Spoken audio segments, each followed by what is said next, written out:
All right. As noted on the agenda, public recognition provides an opportunity for attendees to address the council on any city-related item that is not already listed on tonight's agenda. Please raise your hand to be recognized. We only ask that you state your name for use in the record and limit your comments to 3 minutes or less. A timer system will be used so everyone is treated equally and fairly. With that, I open public recognition. And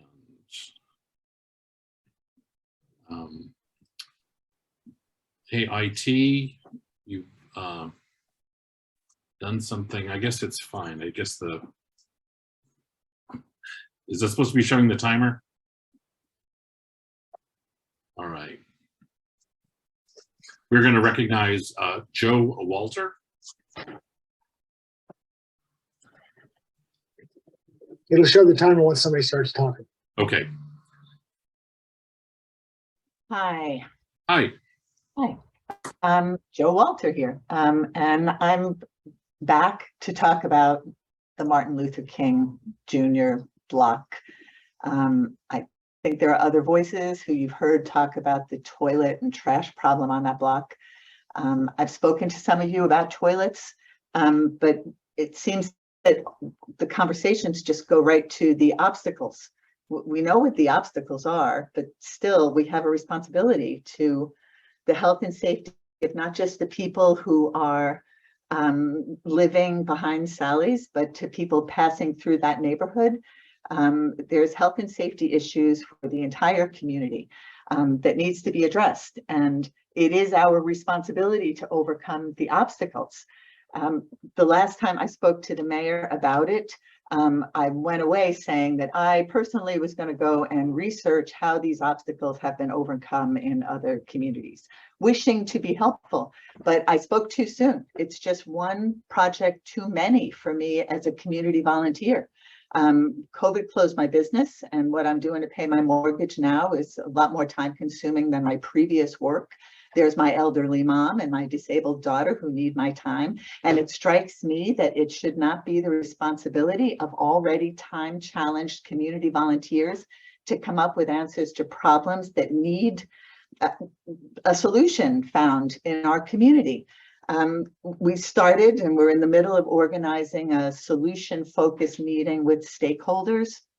Whatever stakeholders means, people who need toilets, people who enforce toilet rules, people who want to serve others in our community. But I'm tired of, like the work of pulling together folks who want to have a meeting about finding solutions. Can you put some staff on this? Can you affirm that this is a problem that you are responsible for and that you're working on? If folks will help, and there are ideas, there are solutions, but right now it feels like it's just about political will. And the trash thing, I know you know that there was a crew of volunteers on MLK on Saturday doing a community give back, mostly about food and clothing. But while we were there, we found ourselves picking up a truckload overflowing with trash that would not fit in the dumpster. It's wonderful to supply a dumpster, but not if you don't haul it away. And it's a bad look to have our community's teenage leaders bagging trash that the city hasn't hauled away. I look forward to working more on this with you and just reminding you that it is your work to do. Thank you. Thank you. Next, Marwan Cameron.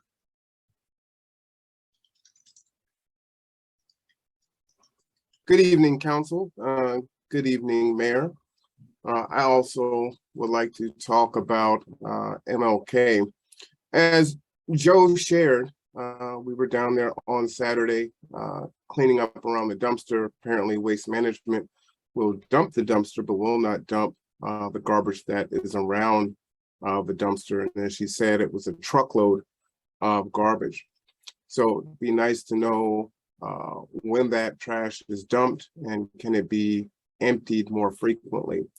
In regards to the bathrooms, I've been covering these city council meetings for the last month or so, but I haven't heard much discussion on solutions for downtown, even if they're temporary.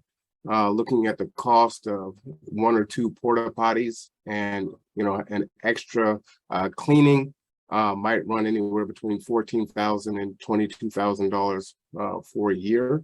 And to me, this seems like a good use of money, as many down there do not want those that are homeless to use their restrooms, and so they're not welcome there.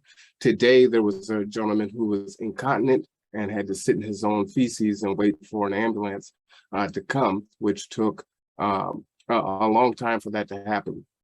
So I'm not sure what we're doing with our citizens and our neighbors downtown, but these things need to be addressed, especially when we hear things of, this golf course is getting funding and this park is getting funding. The mayor, you expressed earlier about how this park, those folks deserve a bathroom. And while I agree with that, the folks that are down on MLK also need a bathroom.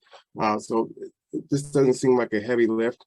As you know, there are many of us in the community that have organizations or are part of organizations that are willing to come alongside and support through volunteer, as we were again picking up trash and passing out water during the heat wave. And we continue to stand ready to be a partner with the city to serve these folks. Thank you for your time. Thank you. Jeff Campbell.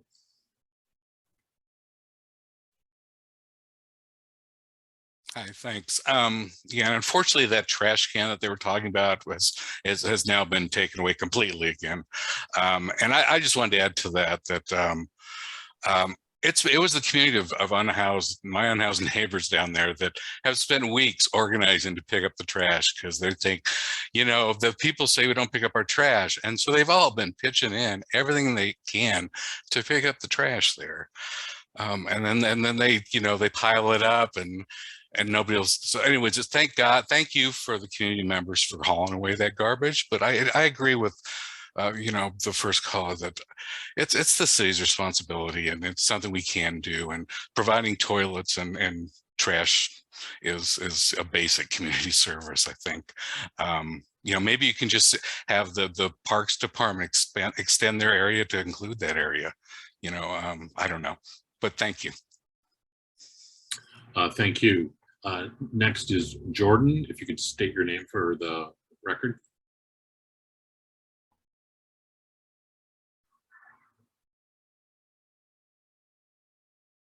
Hello, are you able to hear me? Yes. Hey, sorry about that. My name is Jordan Keller, and thank you all for having this. Good evening to you.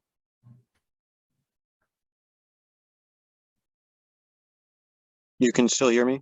Yes, go ahead. Okay, you're usually just okay. I kind of wait for responses sometimes. So I guess I'll just start ranting then, sort of. I'm inspired by what they've said before me about addressing the homelessness situation and the behaviors that occur around that. And I think it would be easy to see why investing in at least the small things of maybe getting a job and getting somebody paid to clean up that area or things like that, so you're getting two birds sort of a thing. Real quickly though, as for the behaviors and the reason we have all the trash piling up, and there's sometimes it's dangerous because there might be a drug paraphernalia and stuff. So in order to reduce those behaviors, we need to approach with showing them that we're going to be there. And I mean, a toilet for sure. We should set up we're this group, you and us, we begin exchanging emails as well about how we can invest, even out of pocket or out of a volunteer, a more official volunteer between us, because we need to show them, and look, these people are exhausted and they're doing it. You see it all the time. You hear them. We at least need to coordinate together to reduce this kind of thankless or rewardless volunteer work that's draining them. So let's get some emails going or something like that to coordinate on at least a toilet, because it's just little gestures of empathy. I sat with a gentleman there who had beautiful art, and I she'd share it next time. And he cried just because we were grateful to see his art. So if you give just a little bit of kindness, it'll be such a huge investment in behavior. See, because I guarantee you, was much less likely to need to abuse drugs or anything like that after that. Huge, if you want to get scientific about it, dose of endorphin, right? But the small things like the toilet and stuff, my God, it's so small. And we can talk about how we can help with that. But that would be a huge gesture. I guarantee some of them would cry, knowing that you guys are listening.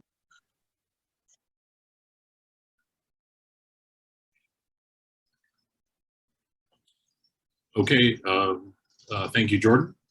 Thank you. Last, thank you so much for having this public meeting, because it's so vital that people have communication with their leaders.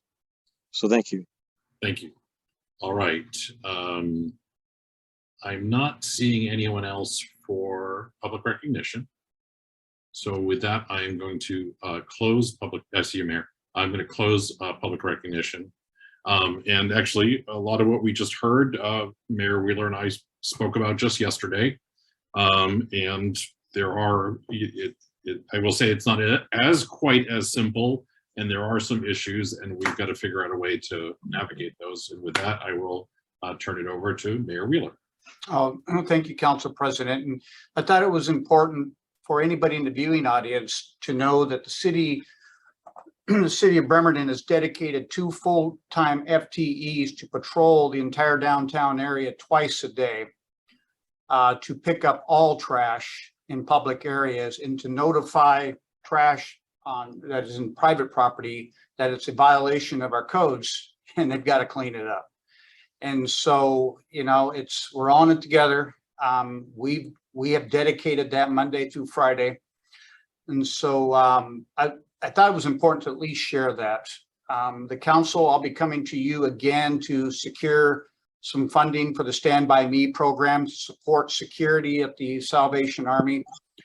And the Stand By Me is a nonprofit. Peninsula Community Health Services is the main sponsor of this program that helps people who are trying to work their way out of mental health issues, addiction, and other issues that are associated, all the way to housing and even up to being productive again as far as a job. And so what that allows us to do is also, as we have bathroom, with that, the bathroom is available, a clean, functioning bathroom that is monitored, along with the hygiene center. And of course, folks, if they need the shelter, it is there. And this is low barrier, very low. All of it's low barrier. So not a lot of restrictions other than you have to, you can't commit a felony. You have to, you can't deal drugs, and there's certain things to maintain that privilege, low barrier. So I'm happy to share with you my experiences with the private owners who tried to do these portable outhouses and what happened with that experiment, to any one of you who wants to meet to discuss that.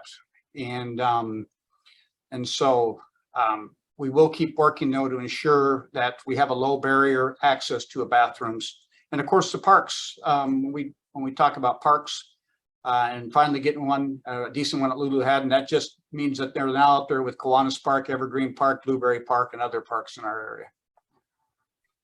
Thank you, Council President. Yeah. Thank you, Vice President Chamberlain. Thank you, Mayor Wheeler, for the update. I would love to meet with you to discuss the data surrounding, portable restrooms, and also to find out the status. I believe the Mission Gospel had a couple of portable shower units, or maybe that's outdated information, but they're not being used right now. But I would love to set up a time to meet with you to discuss that. I think the real key time where bathrooms aren't accessible is the middle of the night. And having cleaned up alleys with needles and poop myself, and having worked at the actual low barrier shelter, it is a vital need for our community. Thank you so much for the work you're doing. And what I could possibly do, and just so we don't leave the public and hanging while we're all having these private conversations, I can share with you as a Salvation Army board member, we offered portable bathrooms outside in the parking lot before we had a full-time shelter established. And we did that as the Salvation Army's, tries to do, is to be humane for the folks who didn't have shelter. And so the experiences we had were many, and they weren't good. The bathrooms were vandalized. They required 24-hour-a-day monitoring. There was drug use, drug abuse. There was other, believe it or not, sometimes people would lock themselves in for the night. When they were required to be serviced once a week, they weren't in good shape. The companies do need to have a bathroom returned to them so they can clean it and return it back out to another group so they can make money. These bathrooms were not serviceable in some cases. Sometimes it could be meth. So needles being dumped into multiple and large amounts of needles being dumped into the bottom of the bathroom, into the outhouse. Processing those out became problematic. And so these are just workers trying to go get a bathroom and take it back so they can clean it and get a new one in service. It didn't fit a business model.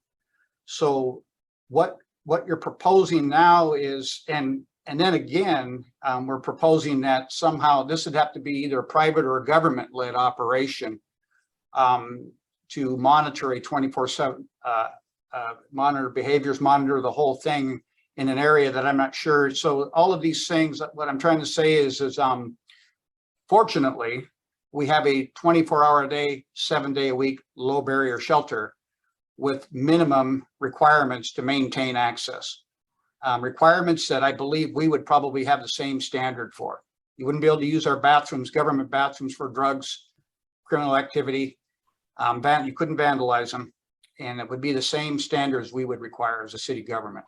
And plus, I don't know who we'd get to do that right now. And I see we get. May I just follow up? I apologize. I just had well, what I know about the Salvation Army is that they do lock their doors at 9. So they are a shelter that is, and I believe near capacity, although it's summertime, so maybe they're not at capacity now.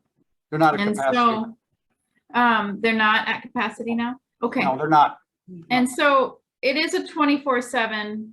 However, they don't offer showers to everybody that comes in, and the bathrooms aren't accessible if you're outside, only if you're inside. But I definitely respect the barriers that you're talking about, and it is a large problem to work through. Thank you. Yeah, and just to answer real quick, the condition for having a bathroom after 7 p.m. and having one until 7 a.m. the next morning is you do have to go into the shelter to, rather than sleeping outside. And then the same barriers are required, same low barrier rules, are they're still the same. All right. Thank you, Vice President. Thank you, Mayor. Councilmember Coughlin. Cool. Thank you, Council President. Yeah, I just wanted to, recognize this is in my district. I've talked to a lot of folks down there, individuals and business owners. I'm definitely aware of these issues, and I thank the members who spoke up tonight and for the help they're doing in the community. And yeah, Mr. Mayor, I'd love to be a part of that conversation with that in my district and look what I can contribute. So thank you for walking us through some options. Yeah, I would be happy to attend that also. So maybe we could set something up. Not to overwhelm you or anything, but to really see what we can come up with for ideas and solutions. All right, Councilmember Mockler. I'll lose track of what week it is. Not to worry. I too would like to be part of that conversation. I found it's easy to forget how a person can become a non-person to so many. And yeah, so I would definitely like to be a part of that. I think that showing respect to the people who are living along MLK, that'd be a good thing. I'd like to be part of that conversation. Thank you. All right, Councilmember Fry. I know you're disappointed that I raised my hand. I know, but I have to say it. I think we can all agree we hope that we don't ever have to say, you know, believe it or not, people lock themselves in these porta potties to spend the night. You know, that is such a sad reality, but one that we really shouldn't wonder why. You know, it's desperation. So we've got huge problems. Obviously we do. It sounds like study session material or whatever. I always go to community partners, not just Salvation Army, can Kitsap, you know, KRC, you know, help at all. So, you know, what do we do? What are, I agree, we got to find a solution. It can't just be, well, when they did this, it was terrible what we found. And we've got to find a solution because people are, you know, having to sleep in bathrooms is not a reason why not to do it. Yeah. Okay. No, absolutely. Thank you. And I'll just close by saying if we were to offer, and you've done a wonderful job. I don't know of any other councils that have supported the funding that requires the partnerships that we've entered into. I mean, with KCR, the Salvation Army, Peninsula Community Health Services, Kitsap Mental Health, I mean, Bremerton Housing Authority. I don't know of another city that has done what we've done. And it's a tremendous amount of work and resources. And the churches around here stepping up. There is an unbelievable amount of human capital invested to support our most vulnerable. At the end of the day, we cannot make somebody against their will access these services. We can't do that. There's not a law, and I don't even know what a law would look like, and you know, and that's way beyond my pay grade and what I do. All I can do is continue to offer more resources, working with you, and make them as available as possible, all the way to multiplying our navigator program. So when we meet people in crisis, or adding the mobile opiate addiction and mental health primary care treatment clinic, the mobile clinic, when our first responder fire departments interact with folks who could use these services, helping them right as they're in their lowest point, either going to the emergency room or jail. And so we're doing that. We've done that, we're doing it. We are there every day doing this. And so if you have other ideas and solutions and want to talk about this in a roundtable forum, how we can expand the programs, because we have capacity in all the programs I've just defined. They have capacity. They can take on more clients, more people. Okay, so when we talk about what more we can do, look at what we're doing, and then we have to ask ourselves, are we successful? Are we reaching all these people? And then you have to ask yourself why. We have to ask ourselves that. And I'll leave it at that, Council. All right, thank you. Yeah, we have to,